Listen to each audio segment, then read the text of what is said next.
Olá!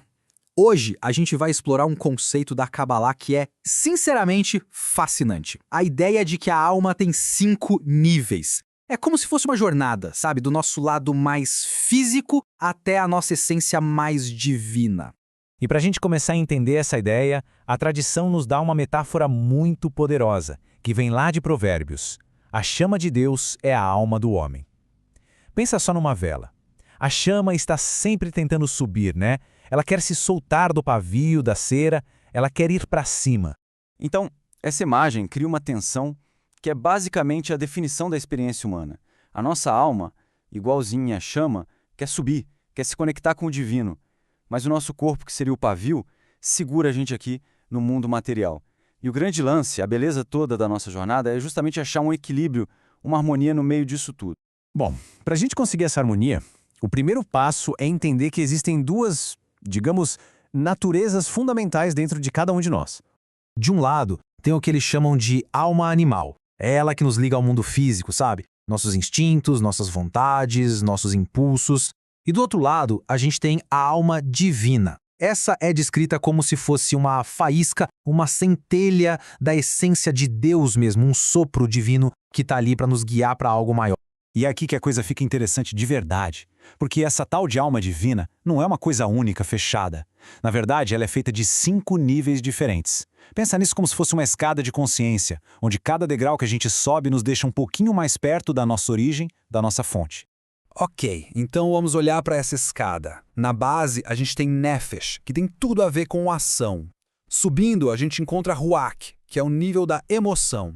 E depois Neshama, o intelecto. E lá no alto ficam os níveis mais transcendentes. Shaya, a essência viva.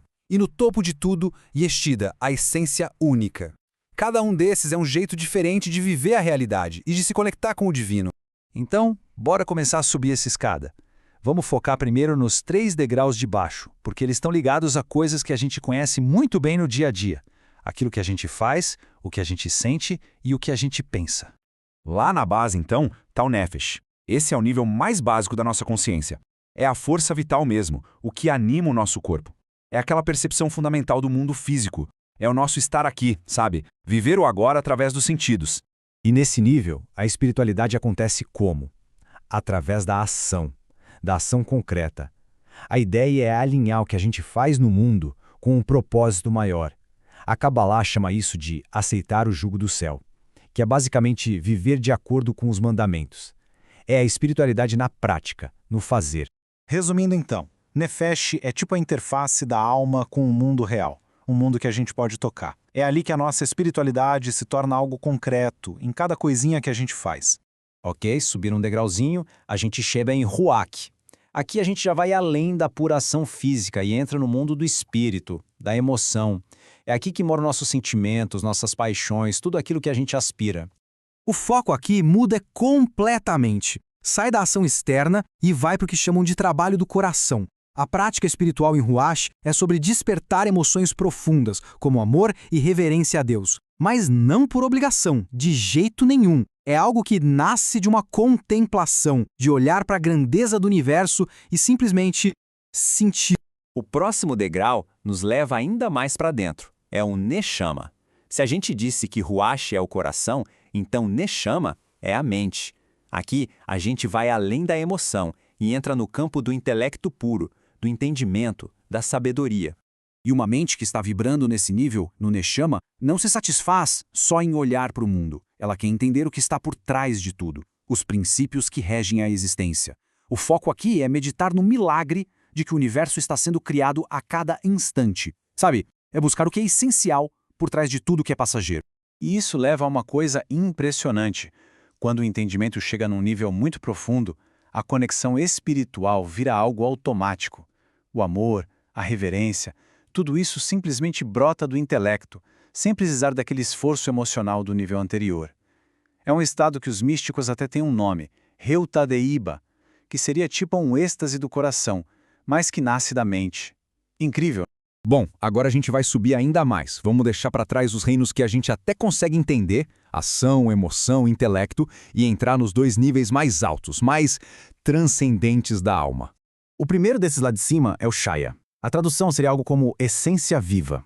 E aqui a gente está falando de um estado de consciência onde a ideia de um eu separado simplesmente começa a desaparecer. A coisa não é mais eu me conectando com Deus, é o eu se tornando um com o divino.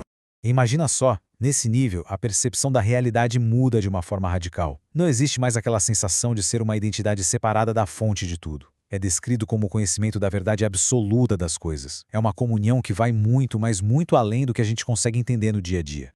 E finalmente, chegamos no topo da escada. Lá está a Yeshida, a essência única. Esse é o ponto mais profundo, mais íntimo da alma. É aquela essência que, segundo a Cabala, nunca, jamais, em nenhum momento, esteve separada da sua fonte divina. Pensa assim, se os outros níveis são as formas como a alma se mostra no mundo, Yeshida é a alma em si, na sua forma mais pura. É verdadeiramente parte de Deus, como eles dizem. Um elo que não pode ser quebrado, que está sempre ali dentro da gente, muitas vezes quietinho, só esperando a hora de se revelar. Aí a gente se pergunta, tá, mas por que uma alma com tantas camadas? Qual o propósito disso tudo? E a resposta nos jova numa perspectiva ainda mais ampla, a jornada eterna da alma. Depois que o corpo se vai, a alma não some não. Ela começa uma nova jornada. Primeiro, passa por um período de, digamos, avaliação espiritual. Depois, por um processo de purificação. O objetivo final é sempre o mesmo: voltar para casa, para sua fonte divina. E esse é um processo que, às vezes, pode precisar de várias vidas para ser concluído. E dentro dessa visão, a reencarnação não é vista como um castigo, de jeito nenhum. É, na verdade, um ato de compaixão divina. É a garantia de que nenhum esforço espiritual se perde no caminho e que toda alma vai ter quantas chances precisar para consertar o que errou, aprender o que precisa e, no fim das contas, completar sua missão. Isso tudo nos traz de volta para o agora, né? Com uma pergunta que fica no ar para a gente pensar. Se a alma tem tantas vidas, tantas chances para se aperfeiçoar, então qual é a missão especial, a missão única, que só pode ser cumprida nesta vida aqui?